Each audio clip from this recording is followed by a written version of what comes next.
The Wes Penra Papers. A Journey Through the Multiverse. The First Level of Learning.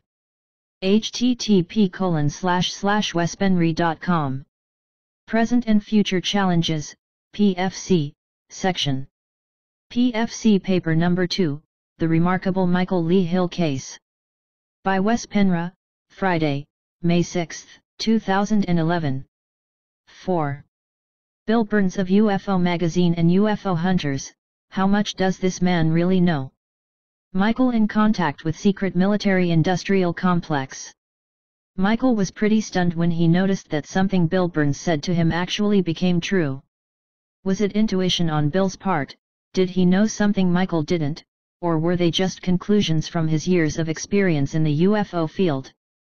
I don't know, but if I had to choose one, I'd choose the latter. This is what happened.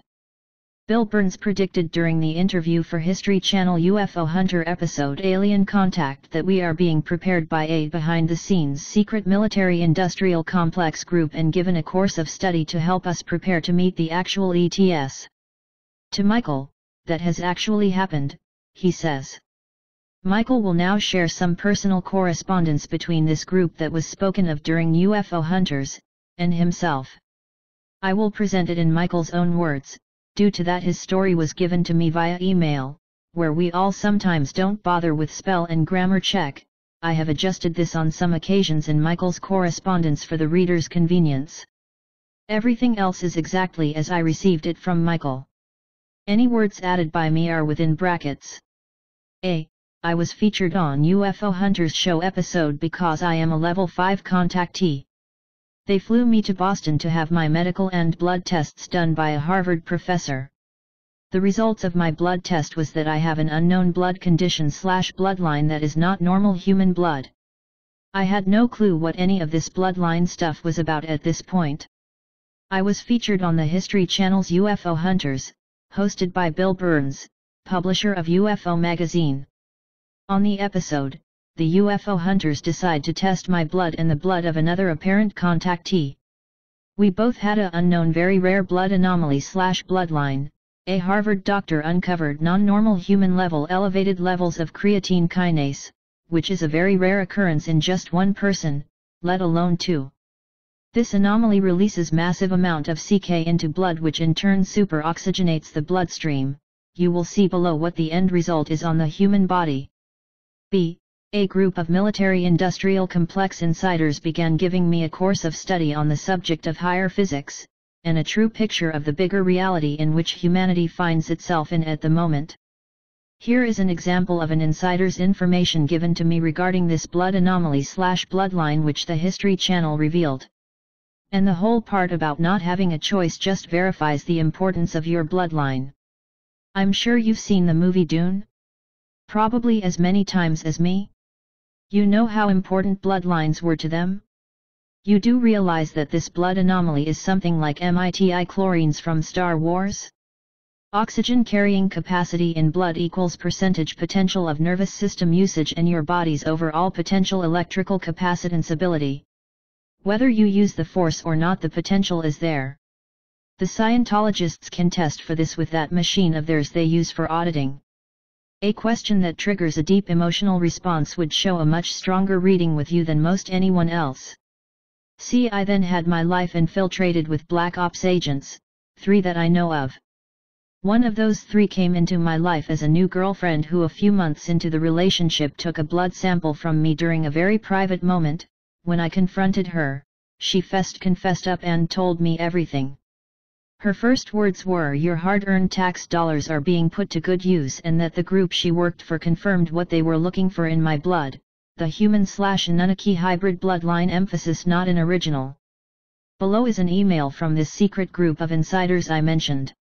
They began to ask me point-blank questions such as the following. These are actual cut and pastes from talks I have had with them. It is not a complete surprise to any of us that you were a target of trickery, deceit, malfeasance, misuse, abuse, misinformation, and disinformation. To top it all off, you've chosen a most public life that looks like it's reflected back to you all of the fears embedded in the human soul from long ago. But, in between all of the horsebucky, you have been fed some manna. But you'll have to figure out which is which, having chosen the road you are taking. As to your blood anomaly, don't feel lonesome. There are others like you, people that don't get sick very easily, who have factors and strange enzymes that look like nanoscience out of some pulp sci-fi novel. And who live very, very long lives, and can appear and disappear at will. No big deal. What is a big deal is what you do with the hand that has been dealt to you. It is obvious you have gone on a testing spree of latent faculties and were mucked with to see what you'd do and how you'd react. If someone wanted you dead, you'd be long gone. But that is not what this is about. What this is about, for you and for all of the observers interested in your trek, is what's between your ears and in that nervous system of yours fed by the blood others want. And what you are lacking is systematically useful information, about it, about yourself, about your descent, about your own biology, about the faculties you have experienced which have led you to fear and then to new realizations. Living a public life without boundaries and self-imposed limits is like being a candy store yourself and everyone wanting to have a lick at you for the taste, as this woman appeared to be the case, until she essentially cut a piece of your dick for the blood of it, for the experience and for the perceived value of the brand of candy you are. The world knows now you have something in your blood that makes you different, even without you seriously knowing what it is. Or do you? Do you know what it is that is so sought after as confirmation of descent? If not, why not? If yes, what are you going to do about it, the information? And when are you going to stop the world and get off it, like you would a bus, for a while, to take stock of the experiences and of the questions before you? Michael continues by telling me he wants to share another letter he received from this same military-industrial complex group insider, Michael's terms. He can't reveal the name of this group, he says, but the letter is filled with knowledge that not too many people on this planet are privy to. A letter to Michael. Thursday, July 10, 2008. Dear Michael, thank you for your email today. I just received a copy of what you sent, and decided to reply with a letter directly to you. From where I'm sitting, I hear two Michaels speak out: the musical Michael, which is a musically inclined persona that's gone through a musical evolution, and the private Michael, which is the one that's gone through an awakening. Inside, both seem so closely tied that it may or may not be noticeable to you. In here, I'm going to answer to both, and hope that the real Michael, who is the blend of both worlds, understands the words I use in replying to your long note to us, and to me. You know, these two Michaels have a distinct role to play in this whole crazy thing we are all participating in. I've wondered, and had asked XXXXX more than once, just why is it that you came to us? He pointed out your reply to him when one of us asked whether or not you were sure about doing a concentration with us. XXXXX and I will be your guides, once you get underway. What I am still trying to grasp is who the group is that is in touch with you, and why did they give you approval to work with us? There are several possibilities as possible answers to those questions. But we'll save them for much later, at a time when the three of us are together somewhere, somewhen. I say these, as a kind of preface to you, because I am a wide-eyed, curious, born in Missouri show me kind of guy. But I also have enough nocive experiences to know how it all works, why, and what the rules are. Nocive is a word you're going to hear and read often from now on, so you might as well get introduced to what it means. Nocive is a mode of getting information that uses every pore and cell of your body as one huge antenna that sets up interference with fields and more fields, not just in our space/time but also in other space/time ratios. In saying all of this, please also be prepared to ditch and completely discard anything you might have learned about how the human body-mind really works, and expect to have your notions of reality, materiality, spirit, God, and what is be severely challenged. Many rebel, but I don't think you will. Something tells me you won't. Nocive is our lifeline to anything and everything and everyone else, not just Earth human, but also to other forms of life in the universe. Know-how, knowings, and knowledge we have plenty to offer you. What you do with it is what I stand ready to be surprised and glad and awed. I now know that all of us Earth humans are intricately woven into a connective tissue-like weave, much more than a network, and much more like a kind of overfunction, spokes to a grand wheel at the center of which is nothing and everything, because all of us together are it. This may sound like just another construction to support the Christian view of a Christ, but it is not. Come to find out, every living form in our known universe, and from other space/time ratios, are organized like that. We've known this for over 20 years now, and keep learning how it all works, and why. Then there are those who are not from here, some of whom are already on planet surface, some already living around where you live and elsewhere in the upper Midwest. They look like you and me, but you can tell they are not from here. The life forms with whom you are connected to and communicate with may well have representative or crew members already on the surface, in Ohio and other nearby states. This would not surprise me in the least. In fact, by what you described in your email, I would expect it. Let me then give you a capsule view of what we are about, what kind of science we practice, what I believe is the set of reasons they sent you here to us, and what my vision is of why you are here. About us. We are a germ that was planted in the soil of some minds back in the early 80s and germinated in some of us in the later years of that decade. The idea did not come from any of us, but rather from one of them. From those small beginnings, we are now still a small group, 50 plus, but we are independent of any organized worldview and control, and we are organized as a cooperative that operates by consensus of all its members. It is a handful to operate, but it keeps us out of the penetration and control of outside forces, if you know what I mean. The principle is simple: some can be fooled all of the time, all can be fooled part of the time, but not all can be fooled all of the time. In the latter years of the decade of the 90s, we had prima donnas and egomaniacs who wanted to be the stars, and it almost tore the whole group apart. But, fortunately, everyone saw things for what they were and decided as a group that we did not want that. We wanted all involved and participating according to individual plans and wishes. Our mission statement is simple: we are here to study what can be said about what nature is and how she works. The story is continuing to evolve, the whole thing is a work in progress. But we are of one mind about the mission. And we accept help from wherever and whenever it comes, provided the interests and purposes of those sources of help are similar, consonant, to what we see to be the interests of the human race, and not just the controlling forces that now direct and control all significant aspects of our evolution, science, technology, etc. We have decided to be wide-eyed about things, especially about those who are not from here. We chose not to label them as aliens, ufonauts, and some of the other words often used to name them. We simply deal with what it, and what is, with the exception of one group, is that they are not from here. Our science. One of the things we discovered without intending to is that the universe and all other aspects of it is actually idiomaterial. Idiomaterial means that it is matter and thought and we can't tell it apart.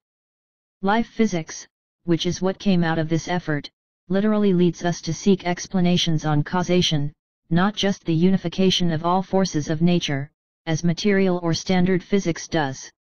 We use a means and method of going out of the body that is technologically supported and allows a person to do that on demand. We called it extension neurosensing, or ENS for short. The theory and technology was developed by some of us. This technology showed us that the world, universe, life, not only biological life but all other forms of life, even non-biological ones, God, or what we discovered lays behind the source of all energetics in what we came to call the unum, everything that emanates and finds source at a T or thought boundary. This is not just a mathematical construction, but a place one can see, some can even visit and survive it as form. And yes, it is a source of infinite love. We have learned much from it and about how nature is and works in the last 20 or so years. We have also learned a lot about ourselves as individuals and as a species or biological kind, or simply biokind. As you get started, you are going to be literally bombarded with a whole lot to read and absorb. This will go on for the better part of a year or so. You will be expected to write essays to explain what and how you are piecing together the new picture you develop of how things really work. The focus during this first year will be on how nature works and how we human beings can master the use of what nature offers us, and all those who are like us who already know much better and much more than us at present. We will encourage you to write well and often, and hope that some of the things you come up with are publishable.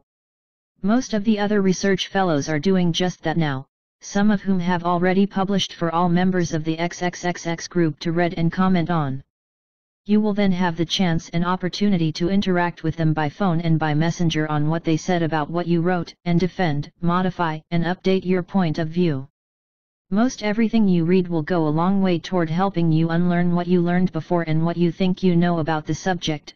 I'm here to tell you that not all is the way it's cracked out to be. Fox Mulder, the famous FBI agent in the X-Files, had a saying on his office wall that said, "The truth is out there," under the photo of a UFO. Well, we politely disagree and state categorically that the truth is everywhere. And here you are going to learn to tap into the truth that is due you by the effort and time you put in seeking it.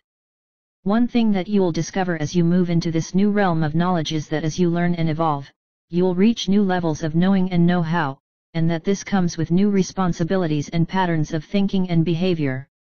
The whole thing is really a kind of personal bootstrapping by the sweat of your brow and the mind that is married to your body. We say superposed to your body, because they both coexist in the same space/time. And you'll get to learn and use new languaging systems that involve much more than just words. An example of this you are already experiencing with your extraterrestrial contacts. You have a languaging system that allows you both to communicate with each other, both ways.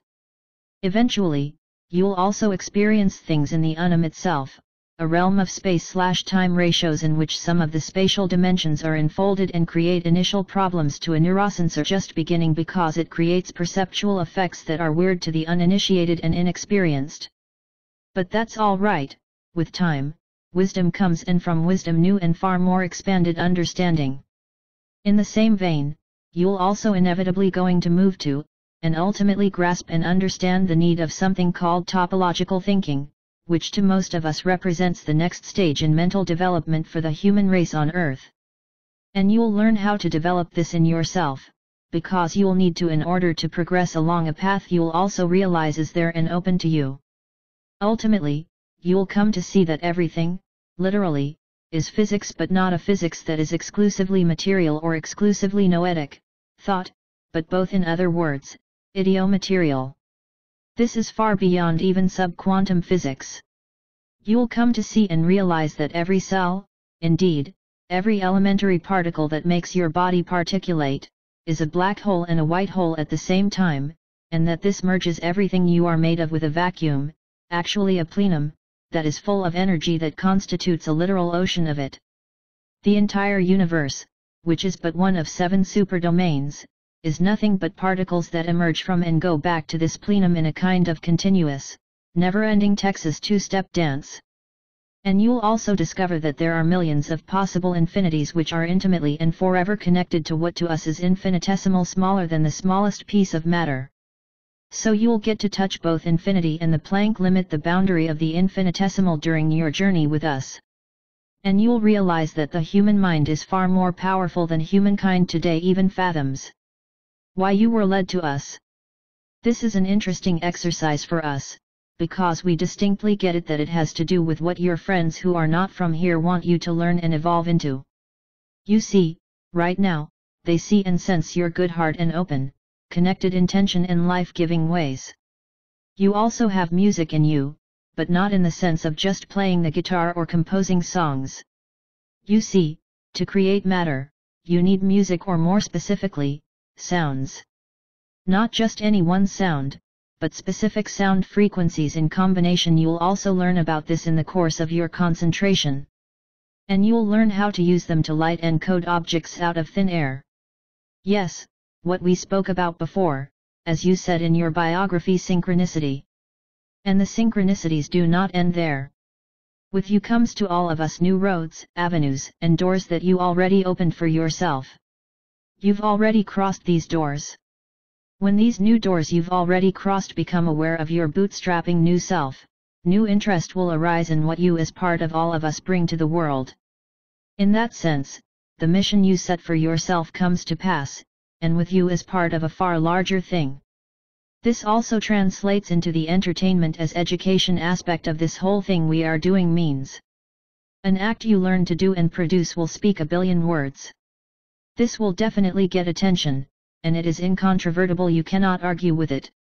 And the kind of music you may come to know and write and produce will be nothing like what exists today, because you will most likely learn to use the true Pythagorean scale, from which creation itself comes. Think also of the value of getting to know your flying friends by pressing the flesh, as it were. Don't discount it. Maybe being here is what they hope you will use in getting to that point with them. There is a far larger issue, many new problems and immense opportunity all blended into one phenomenon in that. But this is one phenomenon we will have to participate in very carefully and very intelligently. We are not without contacts in this respect. And much more needs to yet be done in this area. So welcome to the stage, brother. Life will never again be the same for you. Only you can determine and decide if what you've chosen was the right thing for you. I suspect strongly it is, but that is not for me to declare with strong emphasis. Funny, though, the stage onto which you've jumped in your vision or dream is not the only one where there is a small audience. This one too has an audience of a handful now. But, as the message to me was, build it and they will come, said, they will and they are coming. As all the other research fellows are finding out now, you too will realize that you'll learn by teaching others what you develop, evolve into, and become. Finally, and extremely telling by how you sign off, peace is the basis, the platform, from and through which most of what you'll learn to become comes through. Without peace, you are quite right to say that fear reigns in the human heart and mind. And that we cannot allow to happen. Our own survival and thrive as a biokind rides on it. At peace. XXXXXXXXXXPH.D. Managing Scientist.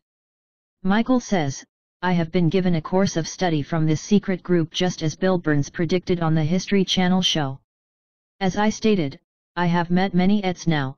The main group I have been personally contacted by in all of this is the Anunnaki, both the ones who have been here all along but hidden behind the scenes and the incoming Anunnaki as well. The Anunnaki are returning, and I believe that is why the masses are being prepared with shows such as the History Channel's Ancient Aliens show, in particular the Mission episode which dealt almost exclusively with the Anunnaki. Last but not least, I would like to share a communication I received from a military-industrial complex insider as an example of what these insiders are telling me about what they know regarding me and my contact with these orbs of light.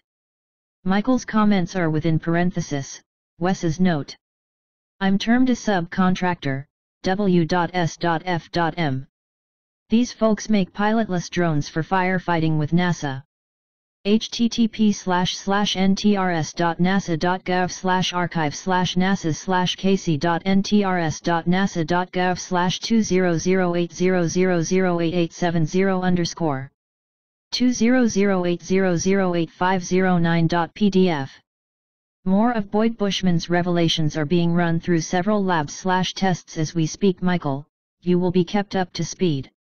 This individual is speaking about senior scientist for Lockheed Martin Boyd Bushman's testimony from David Saretas and my film From Here to Andromeda, http://www.fromheretoandromeda.com/bio_Boyd-Bushman.html right parenthesis.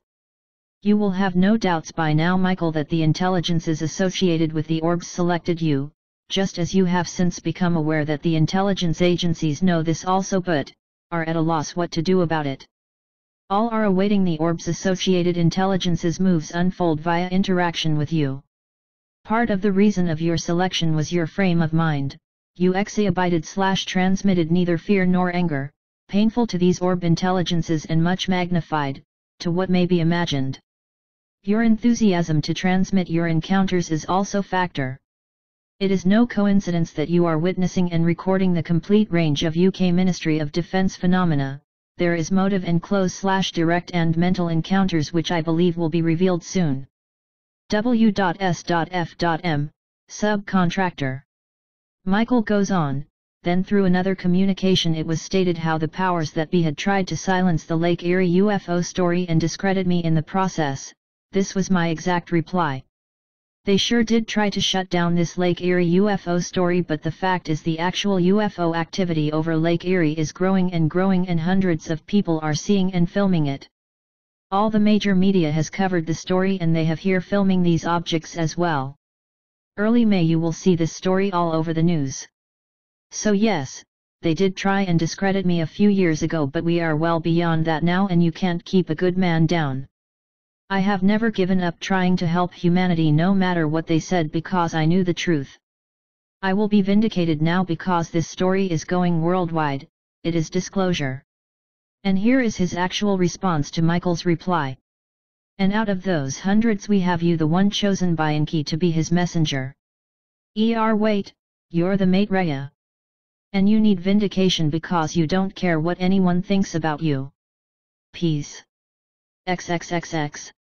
Furthermore, Michael tells me that it has been confirmed that Marduk is a flesh and blood Anunnaki, who sits on top of the planetary Masonic Zion apparatus. Here are his own words again. So the plan that's made mention in the Illuminati Zion protocols and carried out by Baal-worshipping Illuminates is traced back to the Anunnaki. Supposedly there has been a split in the ranks of the Anunnaki and Marduk is the usurper to the throne. Mars seemingly plays a role in this. There is information leaking out now about a base in Mars, connected to Earth by a stargate accessible from Pine Gap. And other bases.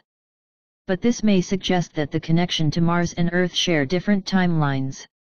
I.e., if you stargate to Mars you may be there now but in the Earth's past. From my current purview, this Earth is a dimension in 3D density where archetypes of good/evil are allowed for choice to be made for sovereign individuals. Marduk represents a negative polarity and the Marduk Ra Mars energy has suppressed the feminine Gaia-Venus principle on the planet to hasten technological evolution on this planet. DRXXXXXXXX. Action_ACIO-**. Psalm 33 degree of Zion. Pine Gap. Nth Australia. I know this insider well from my experiences, but not as a friend. I have had a few quite unpleasant encounters with him, and he will be further exposed in my following paper. Michael crossed out this person's name, but I will expose him, and thus take responsibility for its accuracy. This insider goes under a pseudonym, Dr. Roy Gordon, and is working for the NSA/ACIO. This name may sound familiar to the reader, and if not, see PFC paper number 1, The Marduk Issue and the Earthbound Anunnaki, Section 8. He was the one who infiltrated LPGC. 5. Some additional information from Michael on the Anunnaki topic. For those who are familiar with the WingMakers and have read Project Camelot's interview with James in 2008, may find some similarities with the following letter, which Michael received, but he wants to keep the sender anonymous. If the reader is not yet familiar with the WingMakers material, I strongly recommend that you read up on it, especially the Neruda interviews and the Project Camelot interview, because the WingMakers have a lot of significance to what is happening in the world today, and what will happen in the near future. Here is the letter that was sent to Michael, quoted in full.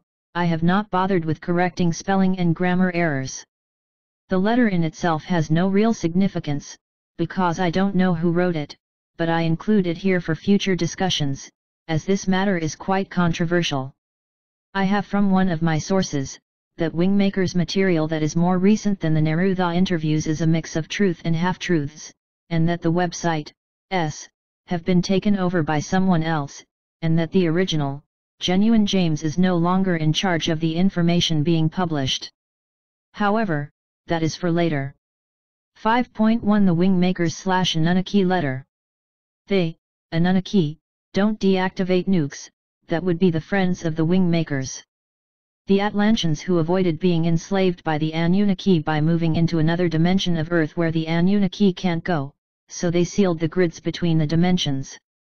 Just recently these Atlanteans breached the grid between the dimensions, and even though they have been sending messages to their fellow citizens, for 11,000 years now, they were mostly distorted by the HMS programming. Humans were too preoccupied with survival, until now. This era is the first time humans have had a moment to think outside the box, because the Anunnaki incarnated, left running the programs of the Anunnaki.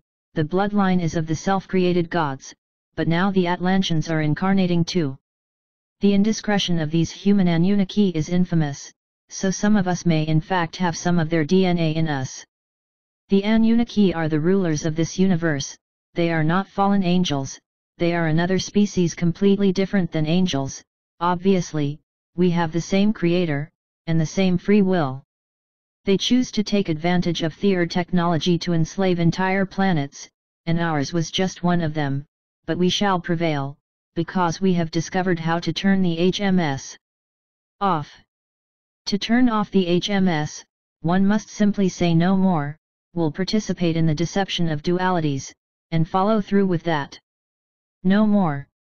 No more will I be part of this deception. No more will I contribute my energy to the works of deception. No more will I stand idle while others suffer.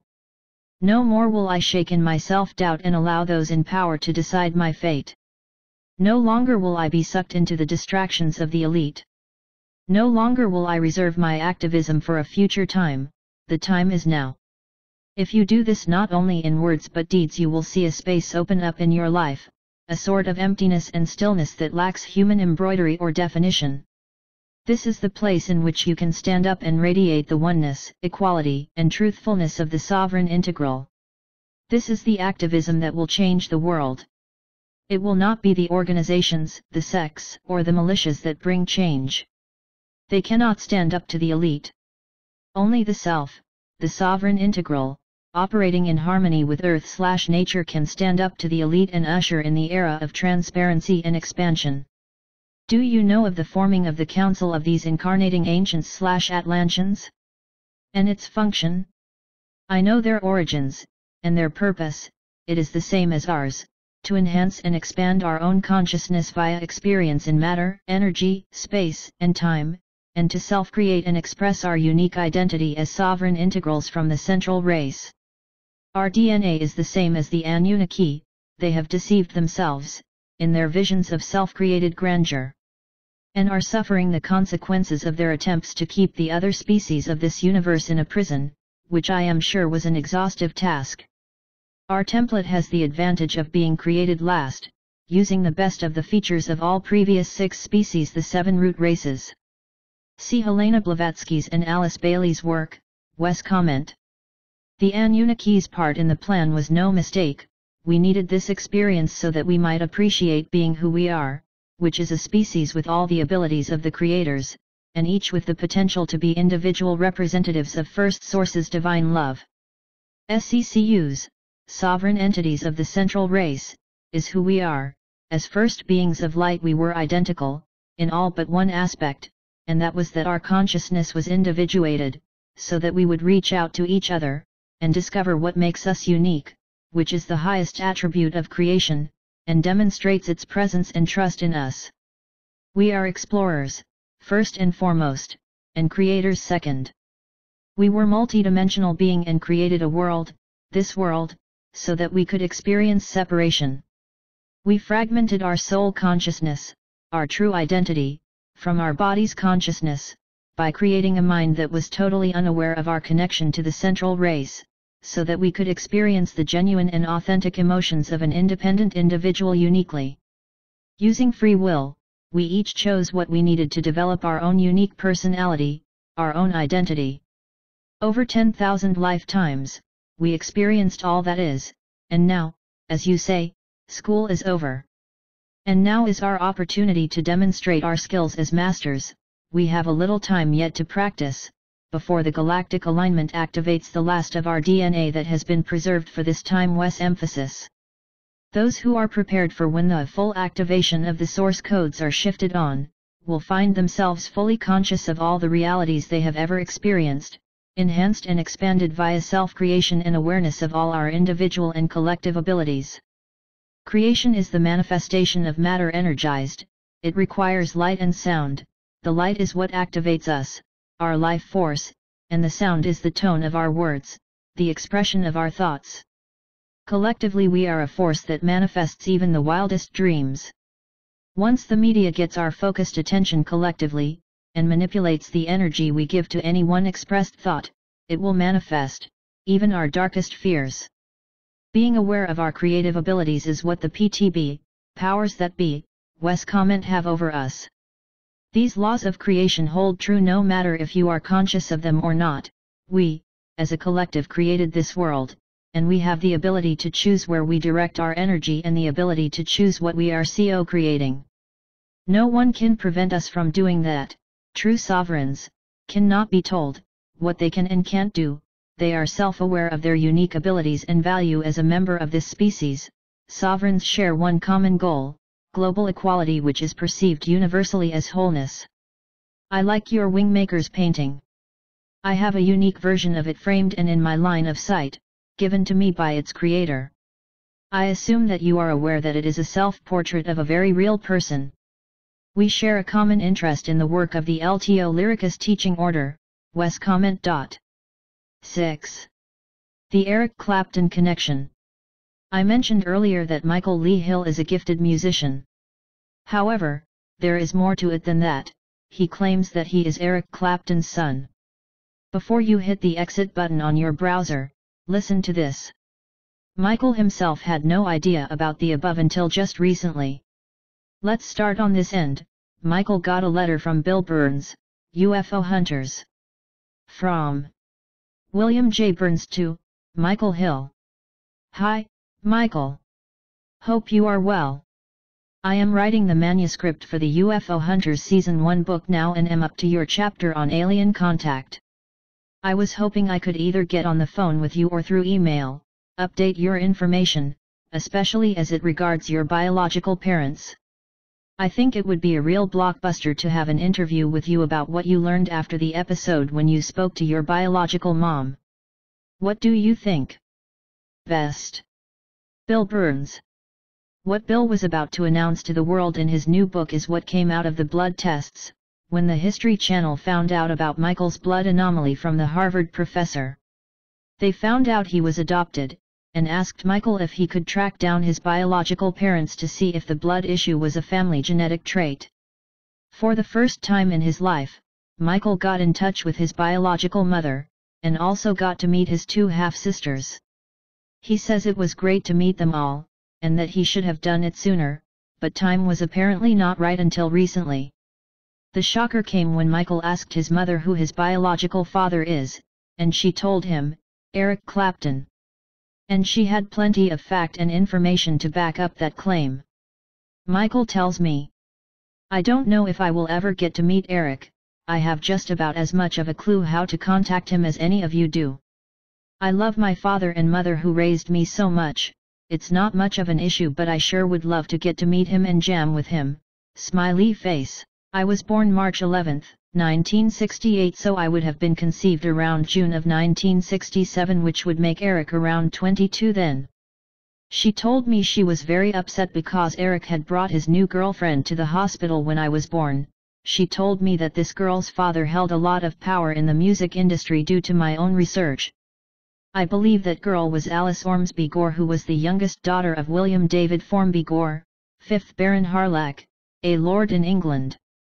You see, William David Ormsby Gore has serious ties into the entertainment, Illuminati, business, and these people had already planned on Eric going solo out of Cream and hooking up with Alice and me, and my mother were not part of that plan. It is known that Eric started dating Alice Ormsby Gore in 1968. My mother did tell me Eric has a blood anomaly as well. Eric had told her he was a blue blood boy or something to that effect. My biological mother and two half-sisters have had no ET contact or UFO sightings that they recall. In early 2008, I interviewed a woman named Deborah Hunter Pitts, who claims to have been the lover of Eric Clapton and Carlos Santana. She also claims to have two sets of twins with both. You can find the interview here. http://www.illuminati-news.com/articles/75.html. Normally, when I write something, it starts a debate, so also in this case.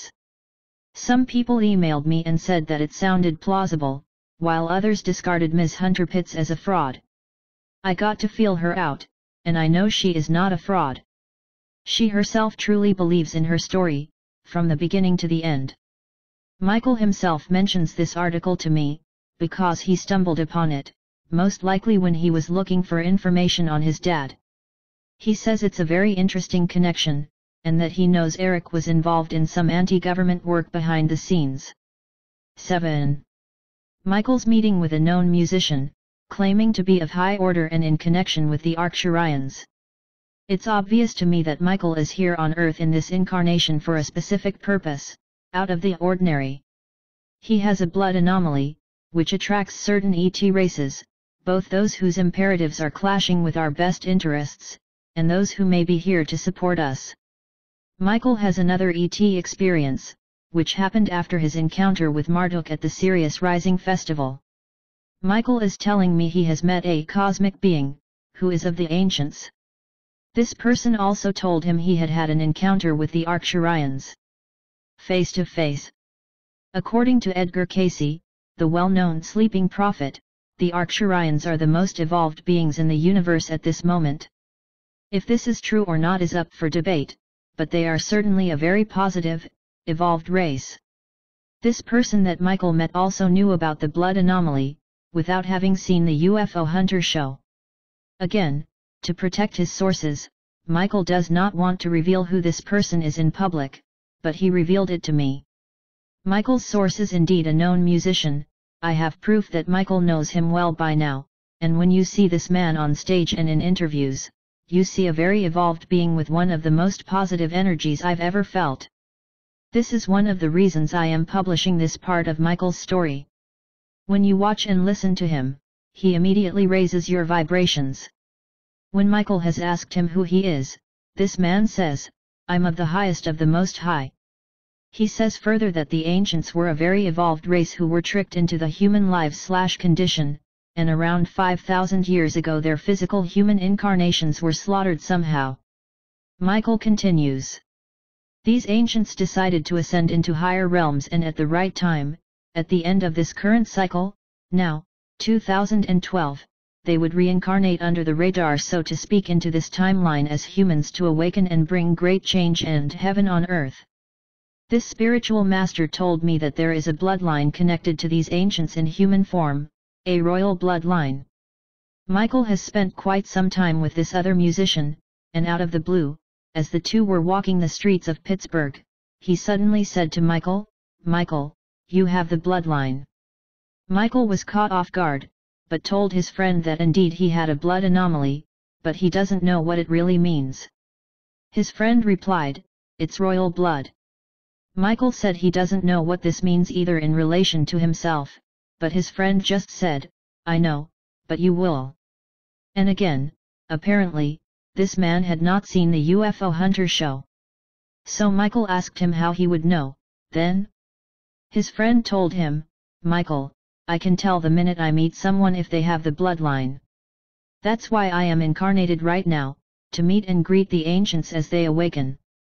He went on to say, "Michael, the last time we met was 5,000 years ago, and before that was 9,000 years ago, you have the bloodline, you are one of the ancients." Furthermore, he went on to tell Michael that long ago, before the last pole shift, many ancients were tricked into human incarnations, not being told how dark this realm had become, and they were slaughtered. These beings ascended into the higher realms and waited for the right time to begin incarnating back into this timeline again, at the end of this current cycle to help humanity through these difficult changes. Michael then sent me a quote of something he found, which does not originate from his friend, but is related, and he was wondering if I could post it as a side note. Here goes. There was a meeting of galactic leaders as to why the Earth should be helped or not. There were a lot of quick judgments as to leaving the Earth and its inhabitants to their fates of doom and destruction. But there were also those who wanted to help, and they couldn't just come here to do it themselves the way they were because it would violate free will, so there was a test given even to the ETS. To be born here on Earth as humans, to be in their shoes so to speak, and if they gave in and were corrupted, the earth shall be left to its destruction. If they could keep the light and awaken within this nightmare as humans, they can change things and bring about the golden age, so no free will would be breached because it would all be done from within enemy territory, from behind enemy lines. This planet is not to fail, for it would affect all else because everything is connected. To round off, I want to quote Michael directly once again, regarding more information coming from his friend, so the reader gets it directly from the source. Michael's friend said he is responsible for the assembly of a council of people/beings who have this royal bloodline, and there is 150 seats to this council. He told me I was number 63 out of the 150, and I was introduced to number 65 and was told who number 64 is. I can't reveal their identities at this time for obvious reasons. He told me more of why these beings were slaughtered in the past. These beings came from higher realms and were somewhat tricked into human incarnation, not realizing how dark this realm had become. These beings were prophets and seers to the pharaohs of Egypt, and these beings held the keys and knowledge to multidimensional travel, and the pharaohs wanted this knowledge above all else. When the ancients refused the pharaohs this knowledge because they knew the knowledge would be misused, an order was given to slaughter the ancients. This being told me he's waiting for the scientists of this council of 150 to awaken. I asked him, so what happens when you find all 150? He responded, we're going to have a meeting. He went on to tell me he didn't know how many people of the bloodline were incarnated, could be thousands, but this council he is forming is first come or awaken first serve. 8. Afterthoughts and conclusions. Although this story may sound incredible to the reader, Michael's UFO case got quite some publicity, and no one can really explain what Michael saw over Lake Erie. As I said earlier, Michael is a musician, who needs to think of his career, but still comes out in the open with this information. I have talked to him quite extensively, and the way he comes across, there is virtually no way I think he is a hoax, or is at all lying. He appears to be a very honest and pleasant man, and his energies are very comfortable and nice.